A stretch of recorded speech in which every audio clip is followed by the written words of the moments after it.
Bonjour et bienvenue à la semaine de la performance Ellipse où nous allons parcourir plus de 15 webinaires. Je vous accueille aujourd'hui pour parler d'un sujet un peu particulier, un projet de circuit court aux abords de Paris avec son chef de projet, Yann Madeleine. Alors au niveau des circuits courts, vous vous posez sans doute pas mal de questions. Comment se lancer dans l'aventure des circuits courts? Comment débuter et notamment quelles sont les principales étapes à franchir pour réaliser son projet? Comment réaliser bien sûr un produit laitier d'excellence pour satisfaire les consommateurs? Et enfin, lorsqu'on se lance dans ce type de projet en agriculture biologique, quelles sont les normes principales à respecter?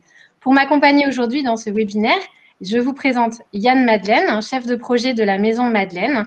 Donc, bienvenue Yann, merci de ta participation. Merci à vous, bonjour à tous. Donc Yann, du coup, est-ce que tu peux nous présenter un petit peu ton projet d'exploitation? Oui, bien sûr. Alors, donc l'exploitation, je vais reprendre. Elle est située donc à Saint-Thibaud-des-Vignes. C'est une exploitation donc de polyculture élevage laitier, donc qui est située à Saint-Thibaud-des-Vignes, donc dans le département de la Seine-et-Marne, donc à l'est de Paris. Elle se situe exactement à 25 km du centre de Paris, donc ce qui équivaut à peu près à 30 minutes de route quand tout va bien, ou 2 heures quand l'autoroute est bouchée. Ok, très bien. Et alors, du coup, au niveau de ton projet, explique-nous un petit peu les tenants et les aboutissants d'aujourd'hui et de demain. Donc aujourd'hui, l'exploitation, elle se compose de 2 structures juridiques, donc une EARL et une entreprise individuelle. Donc l'EARL, elle a vocation à la production et l'entreprise individuelle, une vocation purement commerciale, donc à la vente des produits transformés, donc issus de la ferme, et la vente de produits issus d'exploitations agricoles avoisinantes. Donc, au sein de l'exploitation, on retrouve 3 ateliers. Donc, un atelier animal et végétal, un atelier de transformation et un atelier de vente directe. Donc, la surface agricole utile de l'exploitation, elle représente à peu près 120 hectares, répartis de la manière suivante. Donc, 60 hectares en culture de vente, blé, orge, avoine, et 60 hectares de prairies permanentes et temporaires. Donc, le troupeau, il se compose de 65 vaches laitières, à peu près, avec un niveau d'étable à 5500 litres par lactation, ce qui représente une production annuelle de 330 000 litres, répartis donc, de la manière suivante, donc 40% à peu près vendus en lait cru, donc directement en laiterie, 42% transformés et 18% commercialisés via Sodial. Et donc, au sein de l'exploitation, 7 UTH, donc, dont la propriétaire, donc Madame Brodier. On retrouve 3 salariés à l'élevage, 1 personne à la transformation et 3 personnes à la vente directe, donc en boutique. Donc, demain, l'exploitation, elle sera composée d'une seule structure juridique, donc une SCEA. On conserve les 3 ateliers. On convertit les 60 hectares de culture de vente en prairie, ce qui fait qu'on passe d'une exploitation en polyculture à un système 100% herbagé. On augmente très légèrement le troupeau avec 5 vaches supplémentaires et leur suite. Et puis, l'agrandissement en fait, de la surface de vente et de l'atelier de transformation nous amènera à embaucher 3 salariés supplémentaires. Ok. Et alors, du coup, ici, est-ce que tu peux nous expliquer un petit peu l'organisation de l'exploitation? Ouais, alors du coup, donc à gauche, on a une vue aérienne de la ferme. Donc, si on part de la route au sud, en bas, et qu'on remonte, donc on retrouve en premier donc la maison d'habitation, donc des cédants. Ensuite, on va retrouver donc le petit point blanc, la boutique de vente directe. Ensuite, on va retrouver donc les bâtiments d'élevage, donc la stabulation des vaches laitières, stabulation des génisses de renouvellement. Et puis un peu plus haut, on va avoir une plateforme de stockage de fourrage. Et ensuite, à droite, c'est une photo qui a été prise, enfin une vue depuis les pâtures du coteau. Et c'est vrai que c'est très joli hein, parce que la ferme est à mi-pente d'un coteau. Et donc, il y a des prairies permanentes en haut du coteau et aussi bien en bas de la vallée. Et c'est vrai que ça offre une typicité de terroir un peu différente, ce qui peut être qu'intéressant pour les produits, quoi. C'est très vallonné, ouais. Et justement, en parlant de produits, est-ce que tu peux nous présenter un petit peu ta gamme et celle que tu comptes faire une fois installée? Alors, donc, la gamme actuelle, elle se compose à la fois donc, de yaourts, donc brassés aux fruits, nature, vanille, de desserts lactés, type flan au chocolat, somnolaire et au lait. On va également fabriquer deux types de tomes, donc un gruyère qui est un fromage à pâte pressée, donc type gruyère, et une tome, une tome de chez nous, tome de Saint-Thibault. On va également fabriquer un type de camembert, un fromage type Neuchâtel, donc à caractère lactique, et puis tout ce qui est fromage blanc, donc fromage blanc campagnard, fromage blanc lisse et faisselle. Et donc, à l'avenir, l'idée, ce serait de développer la gamme de produits, enfin d'élargir la gamme de produits à un brie, puisqu'on est dans la région, et notamment dans l'AOP, puis des crèmes glacées. Ok, bon bah ça a l'air appétissant tout ça. Et du coup, qu'est-ce qui amène Yann Madeleine à parvenir jusqu'aux crèmes glacées? Tu peux nous décrire un peu ton parcours? Ouais. Alors, pour parler un peu de mon parcours, donc j'ai commencé des études agricoles donc en 2007. Alors, je me suis lancé dans le parcours agricole parce que je suis issu d'une famille agricole de par ma mère. Donc, j'ai des oncles installés en agriculture dans le Morbihan. Et donc, j'ai commencé donc, les études agricoles en 2007 par un BEP agricole. Ensuite, j'ai poursuivi avec un bac professionnel, donc conduite et gestion d'exploitation agricole. Puis un BTS analyse et conduite des systèmes d'exploitation. Ensuite, j'ai voulu quitter un peu le milieu agricole et m'orienter vers le commerce. Donc, en 2014, je suis venu à Rennes pour faire un BTS management des unités commerciales. Donc, ensuite, j'ai travaillé un petit peu dans le commerce. Et puis, en 2017, j'ai souhaité quitter Paris pour partir à l'étranger. Donc, j'ai travaillé 1 an en boulangerie à Londres. Et puis, en revenant, en 2018, j'ai eu l'opportunité de reprise d'une activité agricole. Et du coup, ta reprise d'exploitation, c'était quelque chose que tu as toujours voulu faire? C'était un projet qui te trottait dans un coin de la tête ou c'est l'occasion qui a fait le larron? Comment ça s'est dessiné un petit peu? Alors, disons que j'avais un peu, après, en commençant en BTS commerce, j'avais un peu abandonné l'idée. Et puis en fait, c'est surtout les attentes sociétales et l'envie d'avoir un métier qui a du sens, finalement. Donc voilà, c'est pour ça que je me suis lancé. Je me suis dit pourquoi pas. Ok, bon bah Voilà. super. Et du coup, au niveau de l'aventure, comment ça a été lancé plus précisément? Est-ce que tu peux nous en dire un peu plus? Bien sûr, donc au début, donc en 2018, l'exploitation elle est mise en vente. Donc j'ai contacté Madame Rodier, donc la propriétaire. Donc je faisais partie des potentiels repreneurs. Donc elle m'a choisi parce que je faisais partie de ceux qui souhaitaient pérenniser l'exploitation, du moins qui souhaitaient conserver l'élevage laitier, en tout cas. Donc, donc la naissance du projet, elle a eu lieu mi-2019 à peu près. Donc c'est vrai que dans ma tête, c'était un peu le bazar. Donc j'ai cherché à rencontrer des conseillers en bâtiment. Et donc fin 2019, septembre 2019, je me suis rendu au SPACE à Rennes, où j'ai fait la rencontre de Ellipse Tech Mattel et avec qui on a commencé à travailler en fait, du coup courant octobre. Et puis voilà. Et puis ensuite, du coup, vu qu'il y a un atelier de transformation à la ferme et je n'ai pas du tout l'expérience j'ai pas du tout acquis d'expérience en fait dans ce domaine. Donc, je compte me former d'ici la fin du mois, là, justement, de septembre, aux diverses technologies de transformation.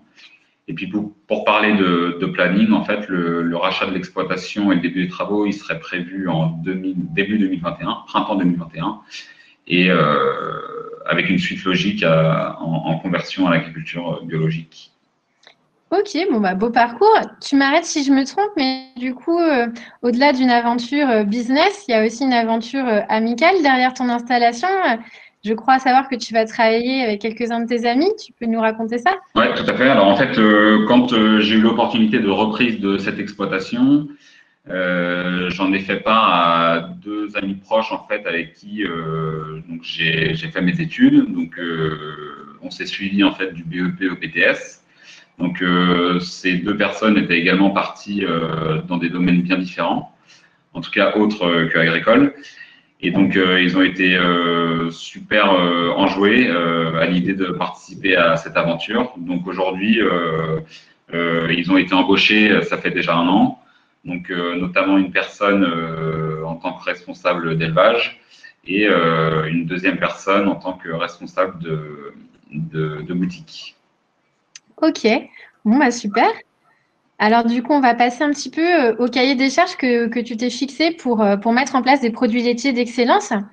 Donc, ça, c'est vrai que c'est le premier axe, c'est le bien-être animal. Et c'est vrai que les premières fois qu'on s'est rencontrés, alors que ce soit la première rencontre que tu as pu faire avec Camille Payen du service Techmatel pour le bâtiment ou avec moi au niveau biologique, c'était vraiment quelque chose qui te tenait énormément à cœur. Donc, l'idée, c'est d'aller dépasser les cahiers des charges ou les cahiers d'appellation pour aller au-delà des normes communément admises au niveau bien-être animal.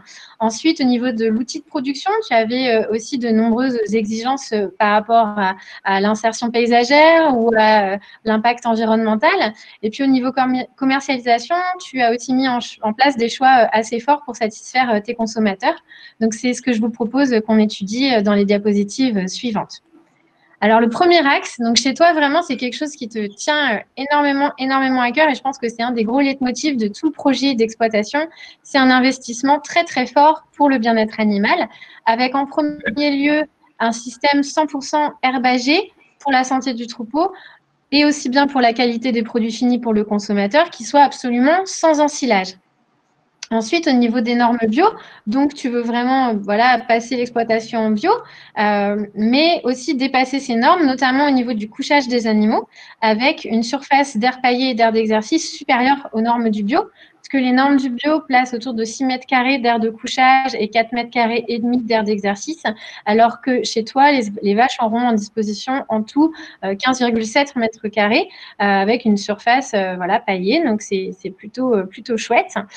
Au niveau du bien-être animal, on continue avec quelque chose qui fait beaucoup débat dans la société. Donc, n'hésitez pas à nous poser des questions à Yann ou à moi sur le sujet. C'est l'élevage des veaux et des génisses, et notamment sous l'angle de la séparation mère-veau qui interroge parfois les consommateurs. Et c'est vrai que toi, tu as décidé d'élever tes veaux et tes génisses sous la mer, sous une mère nourrice, en tout cas, pour leur croissance et leur bien-être. Alors, raconte-nous un petit peu la jeunesse de ce projet, puisque ce n'était pas forcément une idée que tu avais au départ et que tu as fait mûrir au fur et à mesure de ton projet. Alors effectivement, c'était pour répondre aussi aux attentes, comme tu l'as dit, un peu sociétales, parce que c'est vrai qu'on est quand même proche de Paris, que la clientèle, elle est francilienne, donc disons on côtoie des personnes qui ne sont pas forcément qui ne connaissent pas vraiment, pas beaucoup en fait l'agriculture, donc qui ont beaucoup de préjugés. Donc c'est vrai que c'est en discutant aussi avec le bureau, donc notamment toi Pauline et, les personnes du bureau de Techmatel, qu'on s'est dit que ça pourrait être un axe de développement plutôt satisfaisant en fait et qui rentrait dans le cahier des charges du bien-être animal en fait. Ok. Alors, s'il y en a parmi vous que l'aspect élevage des veaux sous les mers nourrices intéresse un petit peu plus, n'hésitez pas à vous connecter demain à 11 h à notre webinaire sur l'élevage des veaux bio. On ira un petit peu plus dans le détail là-dessus. Alors, pour poursuivre sur le projet de Yann, sur ton projet, donc un deuxième axe qui était très, très fort chez toi, c'était un outil de production qui soit à la fois très performant et puis aussi très respectueux de l'environnement. Donc, pour ça, l'idée, voilà, c'était de mettre en place un respect très fort de l'organisation des circuits, notamment le circuit exploitant, animaux, d'éjection, mais aussi les engins et puis enfin le parcours client puisque vous allez accueillir vraiment beaucoup de public sur l'exploitation.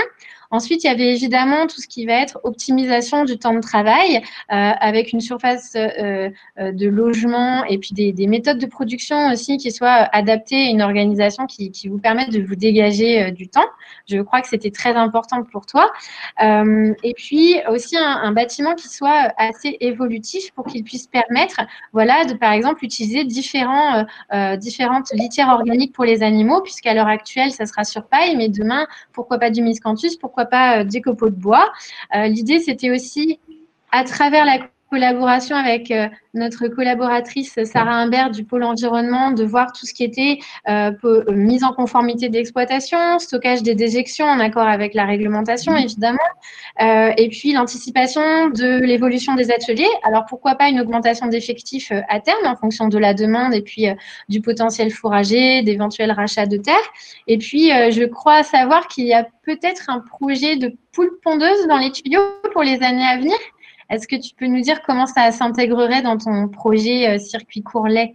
Alors, c'est vrai que c'est une idée, parce que c'est une attente aussi des consommateurs. Enfin, c'est vrai que les consommateurs en circuit court sont assez friands d'œufs, de produits agricoles, en fait. Et c'est vrai que c'est une idée qui pourrait mûrir par le biais de poulaillers mobiles, par exemple. Donc, qui répondrait à la fois aux attentes des consommateurs et également à la fois aux attentes des pâtures, quoi. Je veux dire niveau amendement, quoi. Ok, ça marche. Bon, donc va falloir surveiller ton projet pour voir quand est-ce que les poules arrivent, quoi. Voilà. Et enfin, le troisième, alors non, pardon, autant pour moi. Donc, le projet bâtiment, voilà, l'outil de production. Est-ce que tu peux nous présenter un petit peu quelles étaient tes nombreuses idées pour un bâtiment parfait pour ton projet?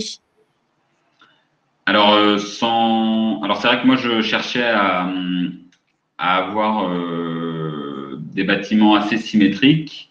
Donc là, quand on regarde donc le futur, enfin les futurs bâtiments, donc la barre du L en bas, donc on va retrouver la partie un petit peu pédagogique et boutique.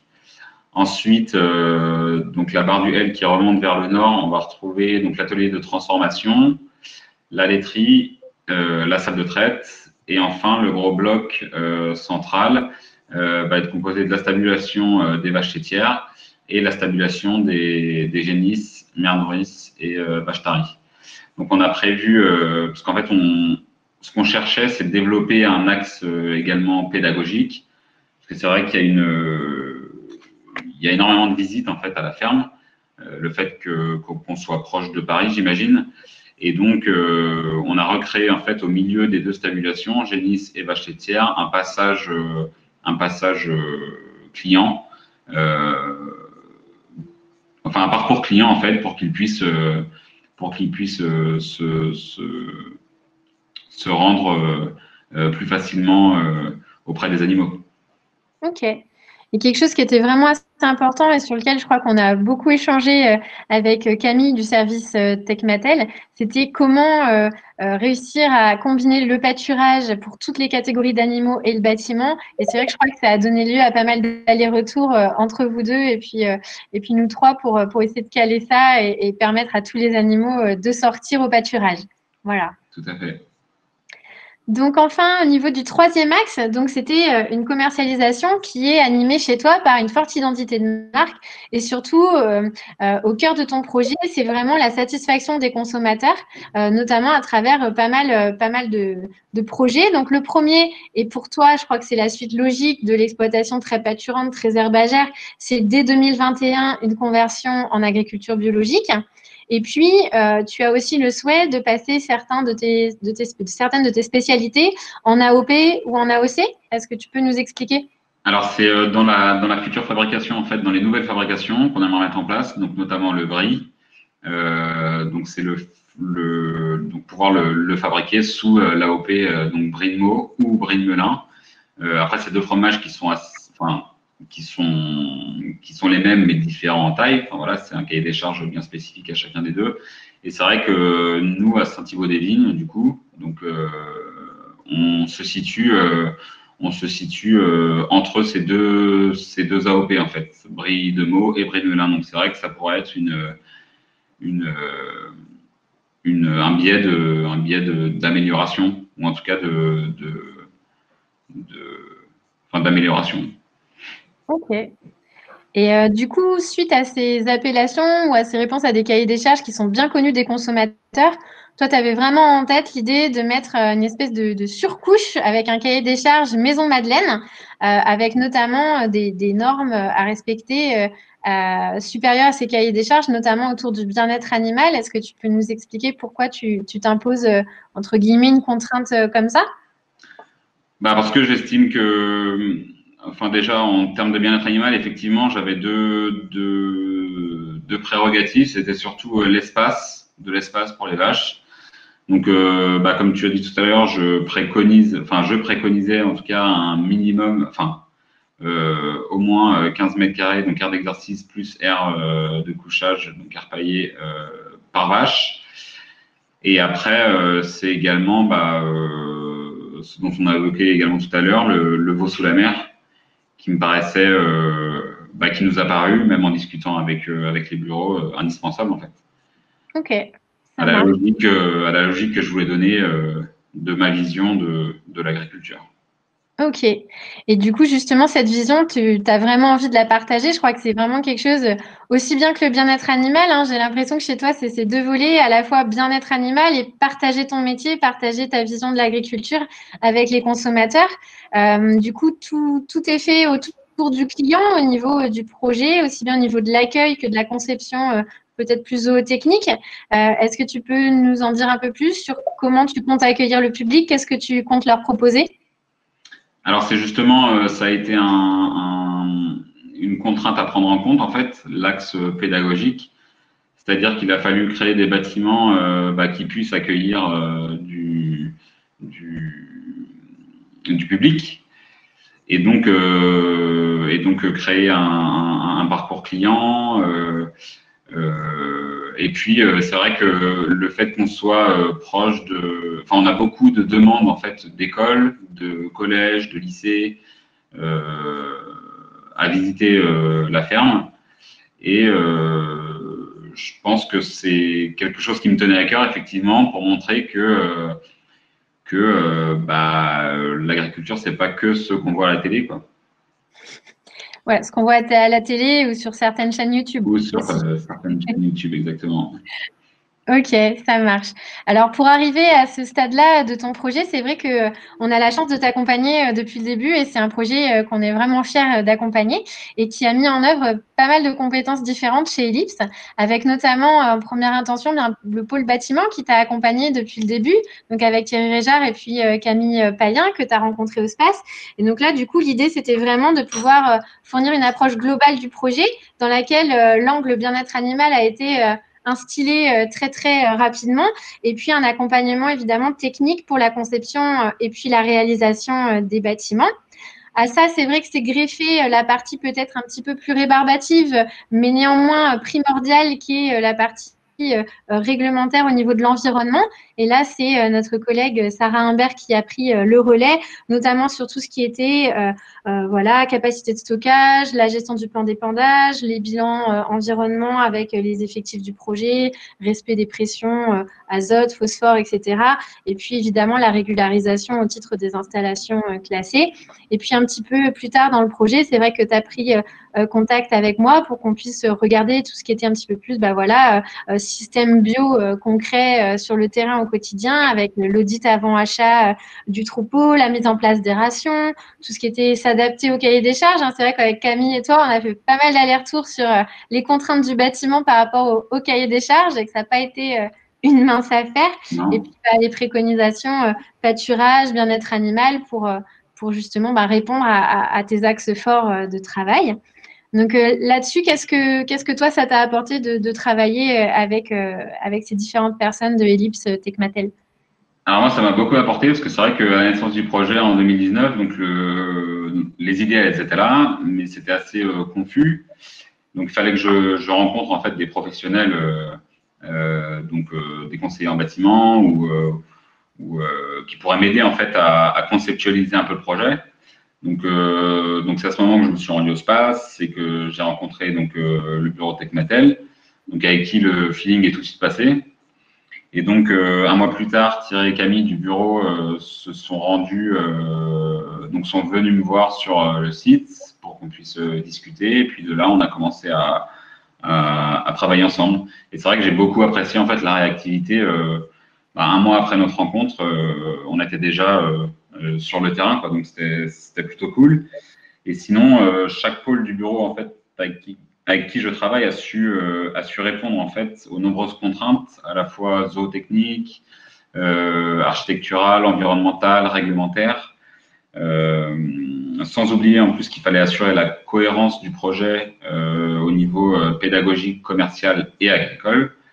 Et donc c'est ça qui me plaît en fait, c'est la diversité du bureau, parce qu'ils ont su apporter et apportent encore d'ailleurs, puisqu'on continue de travailler ensemble, des solutions adaptées à mon projet en fait. Ok. Bon, écoute, merci. Tant que tu es ravi, on continue. Nous, il n'y a pas de problème. Du coup, au niveau d'Ellipse, les étapes du projet, alors principalement au niveau du bâtiment, hein, donc au niveau de l'équipe Techmatel, l'idée, ça part plutôt, voilà, on part d'une conception avec des réalisations de plans, on enchaîne sur des dossiers d'urbanisme avec l'instruction du permis de construire et puis enfin la maîtrise d'œuvre qui va jusqu'au suivi de chantier. Et là, c'est vrai qu'à l'heure actuelle, pour le moment, avec Camille, vous êtes encore en aller-retour sur la partie plutôt conception, hein, puisque tu as toujours plein de bonnes idées, mais qu'il faut parfois transcrire Voilà. dans la réalité, quoi. C'est ça.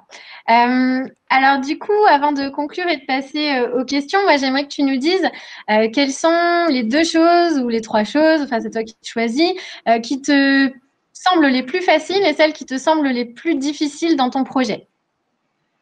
Alors moi, ce qui m'a semblé le plus difficile au départ, mais qui est devenu facile, donc c'est justement c'est la mise en conforme, enfin la conception de mes idées en fait sur papier. Donc c'est vrai qu'après la rencontre avec Elise, ça a été beaucoup plus simple. Et puis sinon, ce qui pourrait éventuellement me faire un peu peur à l'avenir, mais c'est gérable, c'est plus la gestion des salariés, parce que c'est vrai qu'on devient quand même une petite structure, enfin une petite entreprise, donc ça se gère, quoi. Ok. Bon, et tu nous présentes le monsieur en bleu à côté de toi sur la photo? Donc c'est Jérémy, justement, un ami avec qui j'ai fait donc le BEP, le Bac Pro et le BTS, qui est le futur responsable de l'élevage. Ok. Bon, avant de passer aux questions, merci à tous pour votre participation et votre écoute. Et puis, comme on parle de bons produits depuis tout à l'heure, Yann nous en a ramené. Donc, on va vous rendre un tout petit peu jaloux le temps que vous finissiez d'écrire vos questions. Donc, on va manger une petite bouchée. Si vous voulez en goûter, c'est Maison Madeleine. Vous aurez les coordonnées de Yann. Donc, alors, au niveau des questions, ouais, donc je vais les prendre dans l'ordre. Donc, alors, j'ai une question sur le coût du bâtiment à la place dans ce projet. Alors, Yann, je crois que c'est une question qui est très fluctuante pour le moment, puisque rien n'est encore arrêté, je crois. Tout à fait. Tout à fait. Disons que le chiffrage est en cours. Ok, Donc, ça marche. j'ai pas vraiment la réponse. Ok, surtout qu'il y a pas mal d'allers-retours sur différentes choses. Donc, Ouais, tout à fait. s'il y en a qui s'intéressent, n'hésitez pas, on vous mettra les coordonnées. Je vous les mets ici, vous pourrez nous contacter pour avoir des réponses. Alors ensuite, j'ai une question sur est-ce que la surface en plus, donc les 15,7 mètres carrés au lieu des 10 mètres carrés et demi, est-ce que ça a d'autres avantages que le bien-être animal? Alors Yann, je te laisse répondre. Alors, d'autres avantages, je pense pas. Ça pourrait presque même être une contrainte vis-à-vis du fumier qui en sortirait, puisque du coup, ce serait pas un fumier, disons. Enfin, je sais pas si tu peux m'épauler un peu là-dessus, Pauline, mais Ouais, on aurait la on est dans la proportion de déjection par rapport à la proportion de paille serait moins intéressante. On peut avoir éventuellement des risques de surchauffe de la litière aussi. voilà, C'est un ouais. coût au niveau du bâtiment. Après, c'est vrai qu'on a beaucoup échangé là-dessus. Et c'est vrai que c'était assez inflexible sur le fait que tu voulais que tes vaches puissent faire le yoga. Exactement, voilà, c'était ça. Si j'ai bien compris. Donc, du coup, c'est vrai que bon, bah, ça a ses avantages, ça a ses inconvénients. C'est sûr que question bien-être, là, on peut rien noter. C'était quelque chose aussi qui permettait de détasser, entre guillemets, visuellement les animaux, notamment vis-à-vis du regard du public pour les visites. Donc, c'était aussi un des points que tu avais bien soulevé et qui étayait ton choix là-dessus. Voilà. Alors, prochaine question. Y avait-il de la vente directe avant la reprise? Oui, tout à fait. Alors, la vente directe aujourd'hui, puisque la reprise n'a pas encore été faite, donc la vente directe aujourd'hui, c'est donc sur 330 000 litres produits, on a 40% à peu près transformés, 40% de 330 000 litres, 42% vendus en lait cru, donc en laiterie directement, donc, ce qui n'est pas commun, ce qui est énorme. Et puis, on va avoir 18% chez Sodial. Okay. Je rajoute une petite question perso. Du coup, ces proportions vont rester à peu près identiques après ou vous souhaitez augmenter la part de produits transformés? Alors, l'idée, donc, comme on parle de bien-être animal, justement, l'idée, c'est pas d'avoir des vaches à haut rendement. Donc, c'est de garder à peu près le même niveau d'étable. En revanche, pour gagner en transformation, l'idée serait de réduire un peu la part destinée à Sodial, en fait. Ok, ça marche. Voilà. Alors, prochaine question. Vous en êtes tous sur les débouchés et circuits de commercialisation? Alors, les débouchés, les circuits de commercialisation, donc c'est en direct, donc directement à la ferme. Donc, la clientèle se déplace. À l'avenir, ce que j'aimerais mettre en place, c'est un système de click and collect. Donc, c'est un site internet où la commande est passée directement donc, sur ce site et où le client vient récupérer son achat directement en boutique. Et est-ce qu'il y aura des distributions, par exemple, dans des points de vente, par exemple, intramuros à Paris, dans des fromageries, dans des épiceries? C'est vrai qu'au début, c'était un peu le projet, mais en Seine-et-Marne, en fait, donc là où on est situé en fait à 10 minutes en voiture de Disney. Et c'est vrai que c'est, en fait, autour de la ferme, les villes, ce sont des villes qui s'agrandissent en fait de jour en jour.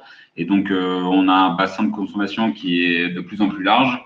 Et donc, je pense qu'on va finir par faire de la production vraiment ultra locale, quoi. Ok, ça marche. Et de la commercialisation ultra locale, je veux dire. Ok, oui, donc il n'y a pas forcément, vu la zone de chalandise, vous n'avez pas forcément besoin de Voilà, prospecter de trop loin. s'étaler, voilà, exactement. Tout à fait. Ok, bon alors prochaine question. Alors prochaine question, est-ce que l'intitulé Maison Madeleine, est-ce que c'est un projet qui va permettre de franchiser d'autres exploitations avec cette marque-là ou pas? Alors, c'est l'idée. Ok. C'est l'idée. C'est vrai qu'au début, quand le projet est né, on voit un peu grand. Après, quand on parle avec des professionnels, d'un coup, on a un peu peur. Donc, c'est vrai que, mais au début, effectivement, c'était quelque chose. Mon idée en fait principale était de effectivement créer un modèle de ferme reproductible en fait, et pourquoi pas franchisé en fait à l'extérieur, quoi. Donc sur d'autres villes, partout en France. Ok. C'était l'idée, ouais. Avec ce cahier des charges un peu supérieur en termes de bien-être chez tout le Avec, monde. voilà, tout à fait, exactement. Ok, ça marche. Alors, autre question. Toute simple, le niveau d'étable des vaches à l'heure actuelle. Donc aujourd'hui, elles sont à 5500. Ok, ça marche. Et au niveau Voilà. des races, on n'en a pas parlé, mais vous avez quoi comme race de vache? Au niveau des races, donc aujourd'hui, c'est donc de la Primolstein et un petit peu de croisé Jersey Primolstein. Il n'y a pas quelques brunes qui traînent aussi? Alors, à l'avenir, on aimerait effectivement apporter dans le troupeau l'équivalent de 5 brunes et l'équivalent de 5 normandes pour apporter un peu de taux protéique avec les brunes et un peu de taux butyreux avec les normandes. Et puis au niveau pédagogique aussi peut-être. Et puis au niveau pédagogique pour avoir un petit peu un éventail de races. Ok. Alors, est-ce que j'ai une autre question? Alors, n'hésitez pas si vous avez encore quelques questions, il est toujours temps de les écrire. S'il n'y a plus de questions, il y a quelqu'un en train d'écrire une question. Donc, il ne faut pas hésiter. Hein. Si vous avez des questions, n'hésitez pas à les écrire. Si jamais il y en a qui vous viennent après, vous avez nos coordonnées sur la présentation. Donc, si c'est plus des questions ellipses, services, etc., n'hésitez pas à me contacter et je transmettrai à mes collègues des différents services. Et si c'est plus sur le projet de Yann en lui-même et le développement de son projet, n'hésitez pas à le contacter aussi. Il n'y a pas de problème. Alors, je crois que la question est en train d'arriver. Hop.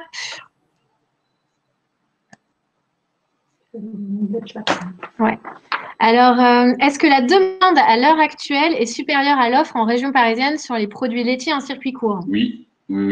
Aujourd'hui, c'est d'où en fait la refonte en fait complète du site, puisque l'idée c'est de tout reconstruire et de tout raser après. Alors, d'une part parce que c'était des bâtiments un peu vieillissants, mais également parce que la demande était trop forte pour y répondre. Donc, il fallait de la place, ne serait-ce que pour produire et pour stocker. Et voilà. Et la demande, je pense qu'elle croît de jour en jour. Le confinement a mis ça en lumière, je crois. Tout à fait, ouais. Ok. Alors, est-ce qu'il y a d'autres questions? Les modératrices? Non? Pas de questions? Bon, écoutez, merci beaucoup à tous pour votre participation à ce webinaire. C'était vraiment super de vous avoir. Nous, on va continuer avec nos yaourts. On vous dit à très bientôt. N'hésitez pas à vous connecter sur ellipse.fr pour aller consulter tous nos autres webinaires qui ont lieu cette semaine. Et puis, je vous dis à très bientôt. Au revoir. Au revoir, à bientôt.